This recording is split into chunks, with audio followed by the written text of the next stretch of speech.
نحمده ونصلي على رسوله الكريم اما بعد فاعوذ بالله من الشيطان الرجيم بسم الله الرحمن الرحيم رب اشرح لي صدري ويسر لي امري واحلل عقدة من لساني يفقهوا قولي۔ آج ہم انشاءاللہ عذاب قبر اور فتنہ قبر سے حفاظت کی دعاؤں کے موضوع پر آپ سے گفتگو کریں گے۔ دعا مشکلات کو دور کرنے کا ذریعہ ہے، خواہ وہ دنیا کی مشکلات ہوں یا آخرت کی مشکلات، اور آخرت کی منزلوں میں سے سب سے پہلی منزل قبر ہے، جس میں ہر انسان کو آزمایا جائے گا، اس کا امتحان لیا جائے گا۔ ایک تو بڑا امتحان ہے قیامت کے دن، لیکن ایک چھوٹا امتحان ہے قبر کے اندر بھی۔ جس طرح دنیا بھی ایک امتحان ہے، اس زندگی میں بھی ہمیں طرح طرح کے امتحانات سے واسطہ پیش آتا ہے۔ اللہ سبحانہ وتعالیٰ نے ہمیں پیدا ہی اس لیے کیا، جیسے سورۃ الملک میں آتا ہے خلق الموت والحیات لیبلوکم ایکم احسن عملا، کہ اس نے زندگی اور موت کو اس لیے بنایا کہ تمہیں آزما کر دیکھے کہ تم میں اچھے کام کون کرتا ہے۔ تو گویا اس زندگی میں بھی انسان کا ایک امتحان ہو رہا ہے اور دیکھا یہ جا رہا ہے کہ کون ٹھیک کر رہا ہے اور کون غلط۔ اور پھر اس کے بعد قبر میں بھی اس کا ایک ٹیسٹ ہے، 3 اہم سوال اس سے کیے جائیں گے، اور اس میں جو کامیاب ہوگا اسی کے لیے قبر جنت کے ٹکڑوں میں سے ایک ٹکڑا بن جائے گی۔ اور پھر قبر سے اٹھائے جانے کے بعد قیامت کے دن پھر اس کا حساب ہوگا، اور وہ اصل حساب ہے۔ اس کے بعد اس کے لیے ہمیشہ ہمیشہ کی یا راحتیں ہیں یا عذاب ہیں، اس کا فیصلہ کر دیا جائے گا۔ تو اس لیے انسان کو عمل کے ساتھ ساتھ اللہ سبحانہ وتعالیٰ سے دعا کرتے رہنا چاہیے، تاکہ وہ ہر طرح کی مشکلات سے نجات پا سکے اور ہر امتحان میں کامیاب ہو سکے، خواہ وہ دنیا کا ہے یا آخرت کا ہے۔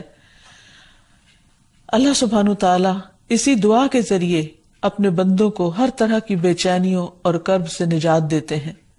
جیسا کہ قرآن مجید میں آتا ہے وَنُوحًا إِذْ نَادَى مِن قَبْلُ فَاسْتَجَبْنَا لَهُ فَنَجَّيْنَاهُ وَأَهْلَهُ مِنَ الْكَرْبِ الْعَظِيمِ۔ اور نوح کو بھی ہم نے اپنی رحمت میں داخل کیا علیہ السلام، جب اس نے اس سے پہلے پکارا تو ہم نے اس کی دعا قبول کر لی، پھر اسے اور اس کے گھر والوں کو شدید بے چینی سے نجات دی۔ تو شدید بے چینی کے عالم میں انسان کو اللہ سبحانہ وتعالیٰ کی طرف رجوع کرنا چاہیے۔ اور یہ بطور مثال ہمیں بتایا گیا کہ نوح علیہ السلام نے جب اپنے کرب اور بے چینی میں اللہ سبحانہ وتعالیٰ کو پکارا تو اللہ تعالیٰ نے ان کی پکار سن لی۔ اسی طرح باقی سب لوگ بھی اپنی بے چینیوں میں اپنے رب کو پکاریں۔ یاد رکھیے دنیا کی بے چینیوں میں تو ہم رب کو پکار سکتے ہیں، لیکن قبر کے اندر پائے جانے والے کرب اور بے چینی میں انسان جتنا بھی پکارے گا اس وقت فائدہ نہ دے گا۔ اس لیے ضروری ہے کہ دنیا میں ہی انسان اپنے فیوچر کے بارے میں سوچتے ہوئے، اپنے مستقبل کی پریشانیوں اور بے چینیوں کے بارے میں سوچتے ہوئے آج دعا کرے، اور دعا کرنے سے پہلے اللہ سبحانہ وتعالیٰ کی حمد و ثنا اور نبی صلی اللہ علیہ وسلم پر درود شریف پڑھے۔ جہاں تک قبر کا تعلق ہے تو قبر آخرت کی منزلوں میں سے سب سے پہلی منزل ہے، اور قبر سے زیادہ ہولناک منظر کوئی نہیں۔ رسول اللہ صلی اللہ علیہ وسلم نے فرمایا قبر آخرت کی پہلی منزل ہے، اگر وہاں نجات مل گئی تو بعد کے سارے مراحل آسان ہو جائیں گے، اور اگر وہاں نجات نہ ملی تو بعد کے سارے مراحل دشوار ہو جائیں گے، یعنی مشکل ہو جائیں گے۔ رسول اللہ صلی اللہ علیہ وسلم نے یہ بھی فرمایا کہ اللہ کی قسم میں نے جتنے بھی مناظر دیکھے، جتنے سینز دیکھے ہیں، قبر کا منظر ان سب سے زیادہ ہولناک ہے، خوفناک ہے۔ اور ویسے بھی انسان اگر امیجن کرے کہ زمین کے اندر ویرانے میں، قبرستان میں، کئی فٹ زمین کے اندر نیچے اندھیری کوٹھڑی جس میں انسان کا لحاف بھی مٹی ہے اور اس کا بچھونا بھی مٹی ہے، اور وہاں کسی قسم کی کوئی لائٹ بھی نہیں، کوئی پنکھا نہیں، کچھ بھی نہیں، تو وہ کیسا منظر ہوگا۔ تو نبی صلی اللہ علیہ وسلم نے سچ فرمایا کہ میں نے اس سے زیادہ ہولناک منظر کوئی اور نہیں دیکھا۔ پھر اسی طرح یہ ہے کہ جیسے دنیا میں انسان خوشی اور غم دیکھتا ہے، قبر میں بھی انسان کو یا خوشی ہوتی ہے یا غم ہوتا ہے، اور وہاں کا عذاب بھی برحق ہے اللہ کے نافرمانوں کے لیے، مجرموں کے لیے۔ اس سلسلے میں ایک حدیث آتی ہے کہ ایک یہودی عورت حضرت عائشہ رضی اللہ تعالی عنہا کے پاس آئیں اور اس نے عذاب قبر کا ذکر چھیڑ دیا، اور کہا کہ اللہ تجھے عذاب قبر سے محفوظ رکھے۔ اس پر حضرت عائشہ رضی اللہ تعالیٰ عنہ نے رسول اللہ صلی اللہ علیہ وسلم سے عذاب قبر کے بارے میں دریافت کیا۔ آپ نے اس کا جواب دیا کہ ہاں، عذاب قبر حق ہے، یعنی واقعی ہے۔ تو حضرت عائشہ نے بیان کیا کہ پھر میں نے کبھی ایسا نہیں دیکھا کہ آپ صلی اللہ علیہ وسلم نے کوئی نماز پڑھی ہو اور اس میں عذاب قبر سے اللہ کی پناہ نہ مانگی ہو، یعنی ہمیشہ آپ صلی اللہ علیہ وسلم ہر نماز میں اللہ سبحانہ وتعالیٰ سے دعا کرتے کہ وہ عذاب قبر سے محفوظ رکھیں۔ اسی طرح ایک اور موقع پر نبی صلی اللہ علیہ وسلم اپنے صحابہ کے ساتھ بنو نجار کے باغ سے گزر رہے تھے تو اچانک وہ گدھا بدک گیا جس پر آپ سوار تھے، تو قریب تھا کہ وہ آپ کو نیچے گرا دے۔ تو آپ صلی اللہ علیہ وسلم نے پوچھا کہ یہاں اس جگہ پر کیا ہے؟ تو پتہ چلا کہ یہاں دور جاہلیت کے لوگوں کی قبریں ہیں۔ تو آپ صلی اللہ علیہ وسلم نے جب پوچھا کہ یہ لوگ کب مرے تو عرض کیا گیا کہ یہ لوگ شرک کی حالت میں مرے تھے۔ تو آپ نے فرمایا کہ ان لوگوں کو ان کی قبروں میں عذاب ہو رہا ہے۔ اگر مجھے یہ خیال نہ ہوتا کہ تم لوگ اپنے مردوں کو دفنانا چھوڑ دو گے تو میں تمہیں یہ عذاب اس وقت سنواتا، یعنی اللہ تعالیٰ سے دعا کرتا کہ تمہیں قبر کے عذاب کو سنوا دے جسے میں سن رہا ہوں۔ پھر آپ صلی اللہ علیہ وسلم ہماری طرف متوجہ ہوئے اور فرمایا تم لوگ دوزخ کے عذاب سے اللہ کی پناہ مانگو۔ صحابہ نے عرض کیا ہم دوزخ کے عذاب سے اللہ کی پناہ مانگتے ہیں۔ پھر اسی طرح آپ نے فرمایا کہ تم قبر کے عذاب سے اللہ کی پناہ مانگو۔ تو صحابہ نے عرض کیا نعوذ باللہ من عذاب القبر، کہ ہم قبر کے عذاب سے اللہ کی پناہ مانگتے ہیں، یعنی اللہ تعالیٰ ہمیں اس سے محفوظ رکھے۔ تو بہرحال قبر کی نعیم و راحت کو حاصل کرنے کے لیے اور تکلیفوں سے بچنے کے لیے اللہ تعالیٰ سے دعا کرنی چاہیے۔ جہاں تک قبر کے سوال و جواب کا تعلق ہے تو اس کے بارے میں حدیث میں آتا ہے نبی صلی اللہ علیہ وسلم نے فرمایا کہ جب انسان کو دفن کر کے اس کے ساتھی چلے جاتے ہیں تو ایک فرشتہ جس کے ہاتھ میں گرز ہوتا ہے آ کر اسے اٹھا دیتا ہے اور اس سے محمد صلی اللہ علیہ وسلم کے متعلق پوچھتا ہے۔ ایک دوسری روایت میں آتا ہے کہ وہ پوچھتا ہے من ربک کا، تمہارا رب کون ہے، ما دینک کا، تمہارا دین کیا ہے، اور پھر وہ نبی صلی اللہ علیہ وسلم کے بارے میں سوال کرتا ہے کہ تم اس آدمی کے متعلق کیا کہتے ہو؟ تو مومن کہتا ہے اشہد ان لا الہ الا اللہ و اشہد ان محمدًا عبدہ و رسولہ، کہ میں اس بات کی گواہی دیتا ہوں کہ اللہ کے علاوہ کوئی معبود نہیں، اور یہ کہ محمد صلی اللہ علیہ وسلم اس کے بندے ہیں اور رسول ہیں۔ یہ سن کر فرشتہ کہتا ہے کہ تم نے سچ کہا۔ کسی نے پوچھا یا رسول اللہ صلی اللہ علیہ وسلم، وہ فرشتہ تو ہاتھ میں گرز لے کر جس کے سامنے کھڑا ہوگا اس پر گھبراہٹ طاری ہو جائے گی، یعنی اس کے حال حلیہ دیکھ کر ہی خوف آنے لگے گا۔ تو نبی صلی اللہ علیہ وسلم نے فرمایا اللہ ایمان والوں کو کلمہ توحید پر ثابت قدم رکھتا ہے، جس کا ذکر سورۃ ابراہیم میں بھی آتا ہے یثبت اللہ الذین آمنوا بالقول الثابت فی الحیات الدنیا وفی الآخرہ، اللہ قول ثابت کے ذریعے دنیا اور آخرت میں اپنے بندوں کو ثابت قدم رکھتا ہے، یعنی کلمہ طیبہ کے ذریعے، یعنی جو شخص سچے دل سے دنیا میں لا الہ الا اللہ کہتا ہے اللہ سبحانہ وتعالیٰ قبر میں بھی اس کو اللہ تعالیٰ کی وحدانیت کے اقرار کے لیے اس کلمے کو یاد کرا دیں گے، اور انسان کے اوپر وہ وحشت پھر طاری نہیں ہوگی، بلکہ مومن اپنی قبر میں پرسکون ہوگا۔ نبی صلی اللہ علیہ وسلم نے فرمایا اگر مرنے والا نیک آدمی ہو تو فرشتے اسے اس کی قبر میں اس طرح بٹھاتے ہیں کہ اس پر کوئی خوف اور گھبراہٹ نہیں ہوتی۔ ویسے بھی قرآن مجید میں آتا ہے الا ان اولیاء اللہ لا خوف علیہم ولا هم یحزنون، خبردار اللہ کے دوستوں کو نہ کوئی خوف ہے اور نہ غم ہوگا۔ پھر اسی طرح یہ ہے کہ قبر میں ہی انسان کو جنت کا لباس اور خوشبو ملتی ہے۔ جب مومن درست جواب دیتا ہے تو ایک آواز لگانے والا آواز لگاتا ہے کہ میرے بندے نے سچ کہا، پس اس کے لیے جنت کا بستر بچھا دو، اس کے لیے جنت میں ایک دروازہ کھول دو، اسے جنت کے کپڑے پہنا دو، پھر جنت کی ہوا اور خوشبو اس کے پاس آتی ہیں اور اس کی قبر حد نگاہ تک کشادہ کر دی جاتی، یعنی کھلی کر دی جاتی ہے۔ جنت کے دروازوں میں سے ایک دروازہ کھول کر اسے اس کی آخری قیام گاہ یعنی جنت میں اس کا جو گھر ہے وہ دکھا دیا جاتا ہے، اور اسے بتایا جاتا ہے کہ یہ ہے وہ جگہ جو اللہ سبحانہ وتعالیٰ نے تمہارے لیے تیار کر رکھی ہے، یعنی قیامت کے دن جب تم اٹھو گے اور اپنے حساب کتاب سے فارغ ہوگے تو آخر میں تمہارا مقام یا گھر یہ ہوگا، تو اس سے اس کی خوشی میں اور زیادہ اضافہ ہو جاتا ہے۔ لیکن اس کے برعکس جو شخص اس امتحان میں فیل ہو جاتا ہے اس کے لیے جہنم کے دروازوں میں سے ایک دروازہ کھول کر اس کو جہنم کا ٹھکانہ دکھا دیا جاتا ہے۔ پھر اسی طرح یہ ہے کہ انسان کی قبر وسیع اور روشن کر دی جاتی ہے۔ ابو ہریرہ سے روایت ہے کہ رسول اللہ صلی اللہ علیہ وسلم نے فرمایا، مومن شخص اپنی قبر میں سبز باغیچے میں ہوتا ہے تو اس کے لیے اس کی قبر کو 70 ہاتھ کشادہ کر دیا جاتا ہے اور اس کے لیے 14ویں کے چاند کی طرح روشنی کر دی جاتی ہے۔ یعنی ایک خوبصورت منظر ہوتا ہے جیسے 14ویں رات کو ہوتا ہے، اور اس کا وہاں جتنا بھی قیام ہوگا، یعنی ایسے بندے کا جو قبر کے امتحان میں پاس ہو گیا، وہ بہت ہی سکون اور امن اور خوشی میں اور خوشنما منظر میں اور خوشنما اور بہترین گھر پہ ہوگا۔ تو اس سے پتہ یہ چلتا ہے کہ جو شخص ایمان کے ساتھ عمل صالح کرتے ہوئے دنیا سے رخصت ہوگا، ایمان پر ہی اس کا خاتمہ ہوگا اور وہ قبر کے امتحان میں کامیاب ہو جائے گا، اس کے لیے قبر کو کشادہ کر دیا جائے گا اور ایک بہترین منظر ہوگا اس کے اس گھر میں۔ اس کے برعکس قبر میں عذاب بھی ہے۔ جو شخص قبر کے سوالوں کے جواب نہ دے سکا، اس کی وہاں شامت آئے گی، اس کو مار پڑے گی۔ نبی صلی اللہ علیہ وسلم نے فرمایا کہ آدمی جب قبر میں رکھا جاتا ہے اور دفن کر کے اس کے لوگ پیٹ موڑ کر رخصت ہوتے ہیں تو وہ ان کے جوتوں کی آواز سنتا ہے۔ پھر 2 فرشتے آتے ہیں، اسے بٹھاتے ہیں، پوچھتے ہیں اس شخص کے متعلق تمہارا کیا اعتقاد ہے؟ کافر یا منافق یہ جواب دیتا ہے کہ مجھے نہیں معلوم، میں نے لوگوں کو ایک بات کہتے ہوئے سنا، میں بھی کہتا رہا۔ پھر اس سے کہا جاتا ہے کہ نہ تو نے کچھ جانا اور نہ پڑھا۔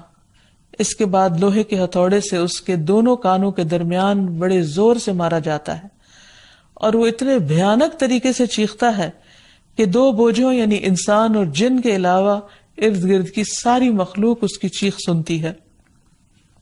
پھر اسی طرح جہنم سے لباس اور بستر آتا ہے، آسمان سے منادی آواز لگاتا ہے، اس نے جھوٹ بولا، اس کے لیے آگ کا بستر بچھا دو، آگ کا لباس پہنا دو۔ پھر جہنم کا دروازہ کھول دیا جاتا ہے، قبر کو تنگ کر دیا جاتا ہے، اس شخص پر اندھا بہرا فرشتہ مقرر کر دیا جاتا ہے جو اس پر سزا دینے کے لیے مسلط ہوتا ہے تاکہ اس پر کسی قسم کا کوئی رحم نہ کھائے۔ اور پھر قبر میں اس کی نیند کی کیفیت کے بارے میں آتا ہے کہ اس سے کہا جاتا ہے کہ تم منحوش کسی نیند سو جاؤ۔ اور منحوش کی نیند کا مطلب ہے ایسا آدمی جسے کیڑے مکوڑے اور سانپ ڈستے اور نوچتے رہتے ہیں اور اس پر قبر تنگ کر دی جاتی ہے تو جس کرب میں وہ مبتلا ہوتا ہے اور اس میں وہ جو سوتا ہے اس نیند کی طرف اشارہ ہے۔ پھر یہ ہے کہ عذاب قبر کے اسباب کیا ہیں، یعنی کیا چیز ہے جو انسان کو وہاں مصیبت سے دوچار کرے گی۔ سب سے پہلے تو کفر اور نفاق ہے، جیسے قرآن مجید میں آتا ہے قوم فرعون کے بارے میں، النار یعرضون علیہا غدوا وعشیا ویوم تقوم الساعۃ ادخلوا آل فرعون اشد العذاب۔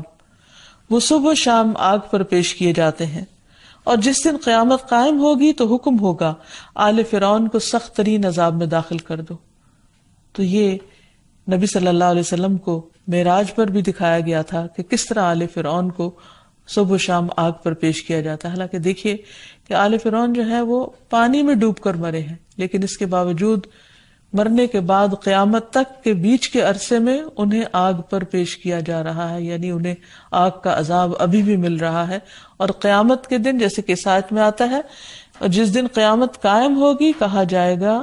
ادخلوا آل فرعون اشد العذاب، اب آل فرعون کو شدید ترین عذاب میں داخل کرو، یعنی اصل جہنم میں اب ان کو ڈال دو۔ اسی طرح جو شخص نیک عمل نہیں کرتا، اپنی دنیا کی زندگی کو ضائع کرتا ہے، وہ بھی جا کر وہاں سخت پچھتائے گا اور پکارے گا اور فریادیں کرے گا کہ مجھے کسی طرح واپس بھیج دیا جائے تاکہ اب میں اچھے کام کر کے آؤں۔ حتی اذا جاء احدهم الموت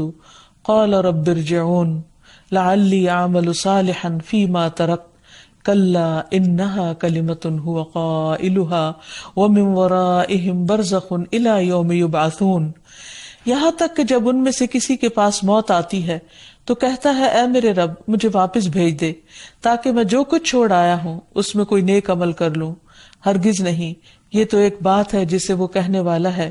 اور ان کے پیچھے ایک پردہ ہے اس دن تک جب وہ اٹھائے جائیں گے، یعنی برزخ کی طرف اشارہ ہے کہ اب دنیا کی طرف واپس آنے میں رکاوٹ ہے، کوئی بھی مرنے کے بعد دوبارہ زندہ ہو کر نہیں آ سکتا، اور نہ ہی وہ عمل کر سکتا ہے جن کو دنیا میں وہ اپنی زندگی میں نہ کر سکا یا نہ کرنا چاہا اس نے۔ پھر اسی طرح دوسری بڑی چیز جو انسان کے لیے قبر کے عذاب کا ذریعہ بنے گی ہے وہ ہے ظلم کرنا۔ قرآن مجید میں آتا ہے وَلَوْ تَرَىٰ إِذِ الظَّالِمُونَ فِي غَمَرَاتِ الْمَوْتِ وَالْمَلَائِكَةُ بَاسِطُو أَيْدِيهِمْ أَخْرِجُوا أَنفُسَكُمْ الْيَوْمَ تُجْزَوْنَ عَذَابَ الْهُونِ بِمَا كُنْتُمْ تَقُولُونَ عَلَى اللَّهِ غَيْرَ الْحَقِّ وَكُنْتُمْ عَنْ آيَاتِهِ تَسْتَكْبِرُونَ۔ کاش آپ ظالموں کو دیکھیں جب وہ موت کی سختیوں میں مبتلا ہوتے ہیں اور فرشتے ان کی طرف اپنے ہاتھ پھیلائے ہوئے ہوتے ہیں اور کہتے ہیں لاؤ اپنی جانیں نکالو، آج تمہیں ذلت کا عذاب دیا جائے گا کیونکہ تم ناحق باتیں اللہ کے ذمے لگاتے تھے اور اس کی آیتوں سے تکبر کرتے تھے۔ تو اس آیت میں بھی آپ دیکھیے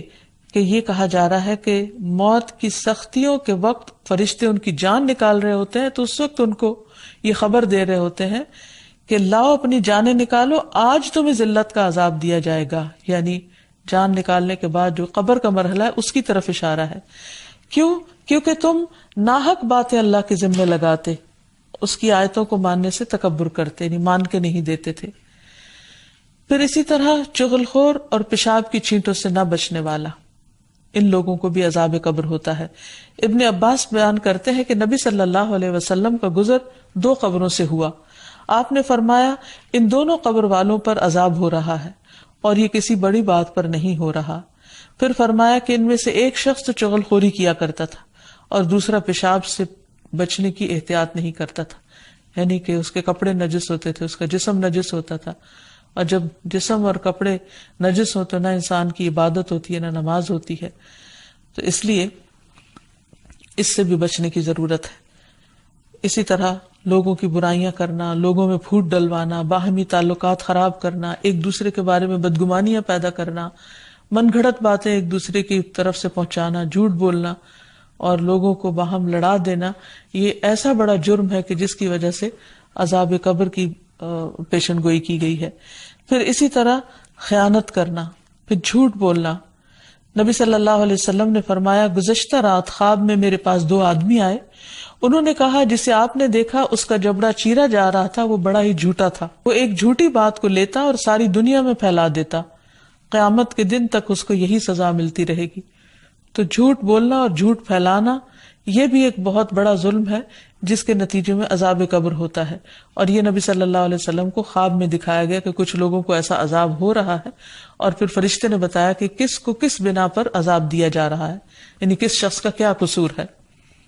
پھر اسی طرح مظلوم کی مدد نہ کرنا، پھر بغیر وضو کے نماز پڑھنا، یہ وہ جرائم ہیں جن پر عذاب قبر ہوتا ہے۔ اور اسی طرح کچھ کام ایسے ہیں کہ جن کو کرنے سے انسان عذاب قبر سے بچ سکتا ہے، اس میں سب سے پہلے تو اپنے فرائض کو ادا کرنا اور نیک اعمال کرنا، کیونکہ قبر میں جب مردے کو دفن کیا جاتا ہے تو اگر وہ مومن ہوتا ہے تو اس کی نماز اس کے سرہانے ہوتی ہے، روزہ اس کے دائیں جانب ہوتا ہے، زکوٰۃ اس کی بائیں طرف ہوتی ہے، دیگر نیک کام صدقہ خیرات اور نیکی اور لوگوں سے بھلائی کرنا اس کے پاؤں کی طرف سے آ جاتی ہے، اور یہ سارے نیک اعمال اس کو پروٹیکٹ کرتے ہیں اور اس طرح وہ عذاب سے محفوظ رہتا ہے۔ پھر اسی طرح سورۃ الملک کا پڑھنا، نبی صلی اللہ علیہ وسلم نے فرمایا سورۃ تبارک قبر کے عذاب سے روکنے والی ہے، یعنی جو شخص اس کو پڑھے، آپ نماز میں پڑھیں، آپ رات کو سوتے وقت پڑھیں، آپ کسی بھی وقت اس کو پڑھ سکتے ہیں۔ اسی طرح صدقہ خیرات کرنا انسان کو عذاب قبر سے محفوظ رکھتا ہے۔ نبی صلی اللہ علیہ وسلم نے فرمایا صدقہ کرنے والوں کی قبروں سے حرارت بجھاتا ہے اور مومن قیامت کے دن اپنے صدقے کے سائے میں ہوگا۔ پھر اسی طرح پیٹ کے مرض سے فوت ہونے والا بھی فتنہ قبر سے محفوظ رکھا جاتا ہے۔ پھر اسی طرح جو شخص اللہ کی راہ میں شہید ہو جائے اس کا بھی قبر کا حساب کتاب نہیں ہوتا اور شہیدوں کی روحیں جنت میں پہنچا دی جاتی ہیں۔ تو اس لیے بہت ضروری ہے کہ ہم سب اپنے لیے دعا کریں کہ ہمیں اللہ سبحانہ وتعالیٰ اس دنیا کے فتنوں سے بھی محفوظ رکھے اور قبر کے فتنے اور قبر کے عذاب سے بھی محفوظ رکھے۔ پھر اسی طرح حضرت انس سے روایت ہے کہ انہوں نے کہا کہ نبی صلی اللہ علیہ وسلم یہ دعا کیا کرتے تھے، اللہم انی اعوذ بک من الکسل والحرم والجبن والبخل وفتنة الدجال وعذاب القبر۔ اے اللہ میں کاہلی اور شدید بڑھاپے اور بزدلی اور بخل اور دجال کے فتنے اور قبر کے عذاب سے تیری پناہ مانگتا ہوں۔ ایک اور روایت میں آتا ہے، حضرت عائشہ کہتی ہیں کہ رسول اللہ صلی اللہ علیہ وسلم نے فرمایا، یعنی دعا کرتے ہوئے، اللہم رب جبرائیل و میکائیل و رب اسرافیل اعوذ بک من حر النار و من عذاب القبر۔ اے اللہ، جبرائیل اور میکائیل کے رب اور اسرافیل کے رب، میں آگ کی تپش اور قبر کے عذاب سے تیری پناہ چاہتا ہوں۔ اسی طرح ایک اور روایت میں آتا ہے کہ حضرت ابو ہریرہ کہتے ہیں، رسول اللہ صلی اللہ علیہ وسلم نے فرمایا، جب تم میں سے کوئی تشہد پڑھے تو چاہیے کہ وہ اللہ سے 4 چیزوں کی پناہ مانگے، اللہم انی اعوذ بک من عذاب جہنم ومن عذاب القبر ومن فتنة المحیا والممات ومن شر فتنة المسیح الدجال۔ اے اللہ، میں تجھ سے جہنم کے عذاب اور قبر کے عذاب اور زندگی اور موت کے فتنے اور مسیح دجال کے فتنے کے شر سے پناہ مانگتا ہوں۔ پھر اسی طرح انسان نماز کے بعد بھی عذاب قبر سے پناہ مانگے، اور وہ دعا ہے، اللہم انی اعوذ بک من الکفر والفقر وعذاب القبر۔ اے اللہ، میں کفر، فقر اور عذاب قبر سے تیری پناہ مانگتا ہوں۔ پھر طلوع فجر کے بعد بلند آواز سے عذاب قبر اور فتنہ قبر سے پناہ مانگی جائے۔ نبی صلی اللہ علیہ وسلم کی ایک پڑوسی خاتون کہتی ہیں کہ وہ طلوع فجر کے وقت رسول اللہ صلی اللہ علیہ وسلم کو یہ دعا مانگتے ہوئے سنتی تھی، اللہم انی اعوذ بک من عذاب القبر ومن فتنة القبر۔ اے اللہ، میں قبر کے عذاب اور قبر کی آزمائش سے تیری پناہ میں آتا ہوں۔ اسی طرح صبح شام کے اذکار میں بھی قبر کے عذاب سے پناہ مانگی گئی ہے۔ نبی صلی اللہ علیہ وسلم صبح شام کی دعاؤں کے آخر میں پڑھتے تھے، اللہم انی اعوذ بک من عذاب فی النار وعذاب فی القبر، کہ اے اللہ، میں تجھ سے آگ میں عذاب اور قبر میں عذاب سے پناہ مانگتا ہوں۔ پھر اسی طرح جب دوسرے لوگ میت کے لیے دعا کریں تو وہ بھی اس کے عذاب قبر سے نجات کی دعا کریں۔ میت کی بخشش کی دعاؤں کے آخر میں آتا ہے، وَأَعِذْهُ مِنْ عَذَابِ الْقَبْرِ، کہ اللہ اس میت کو عذاب قبر یا آگ کے عذاب سے بچا لے۔ پھر اسی طرح میت کے لیے فتنہ قبر سے بچنے کی دعا بھی کرنی چاہیے، جیسے ایک حدیث میں آتا ہے کہ نبی صلی اللہ علیہ وسلم نے ایک نماز جنازہ پڑھائی اور اس میں آپ فرما رہے تھے، اللہم ان فلان ابن فلان فی ذمتک فقہ عذاب القبر، اے اللہ، فلاں بن فلاں تیری امان اور پناہ میں ہے، تو اسے قبر کے فتنے سے بچا۔ اسی طرح میت بچے کو عذاب قبر سے محفوظ رکھنے کی بھی دعا ہے۔ سعید بن مسیب کہتے تھے، میں نے ابو ہریرہ کے پیچھے ایک بچے پر نماز جنازہ پڑھی جس نے کبھی کوئی گناہ نہ کیا تھا، تو میں نے ان کو یہ کہتے سنا، اللہم اعذہ من عذاب القبر، اے اللہ اس کو عذاب قبر سے بچا، کیونکہ قبر ہر ایک کو بھیجتی ہے، چاہے کوئی چھوٹا ہو یا بڑا ہو۔ تو اللہ تعالیٰ سے دعا ہے کہ وہ ہم سب کو اس دن کے فتنے سے، یعنی قبر کے فتنے اور عذاب سے۔ سبحانک اللہم و بحمدک، اشہد ان لا الہ الا انت، استغفرک و اتوب الیک۔ السلام علیکم و رحمۃ اللہ وبرکاتہ۔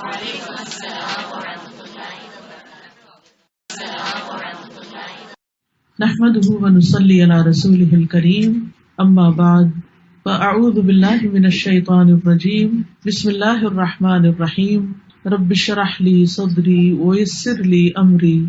واحلل عقدۃ من لسانی یفقہوا قولی۔ آج ہم انشاءاللہ عذاب قبر اور فتنہ قبر سے حفاظت کی دعاؤں کے موضوع پر آپ سے گفتگو کریں گے۔ دعا مشکلات کو دور کرنے کا ذریعہ ہے،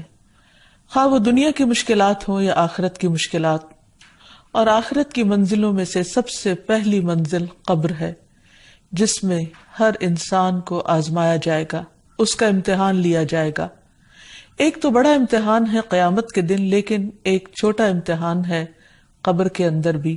جس طرح دنیا بھی ایک امتحان ہے، اس زندگی میں بھی ہمیں طرح طرح کے امتحانات سے واسطہ پیش آتا ہے۔ اللہ سبحانہ وتعالیٰ نے ہمیں پیدا ہی اس لیے کیا، جیسے سورۃ الملک میں آتا ہے، خلق الموت والحیات لیبلوکم ایکم احسن عملا، کہ اس نے زندگی اور موت کو اس لیے بنایا کہ تمہیں آزما کر دیکھے کہ تم میں اچھے کام کون کرتا ہے۔ تو گویا اس زندگی میں بھی انسان کا ایک امتحان ہو رہا ہے، اور دیکھا یہ جا رہا ہے کہ کون ٹھیک کر رہا ہے اور کون غلط۔ اور پھر اس کے بعد قبر میں بھی اس کا ایک ٹیسٹ ہے، 3 اہم سوال اس سے کیے جائیں گے، اور اس میں جو کامیاب ہوگا اسی کے لیے قبر جنت کے ٹکڑوں میں سے ایک ٹکڑا بن جائے گی. اور پھر قبر سے اٹھائے جانے کے بعد قیامت کے دن پھر اس کا حساب ہوگا،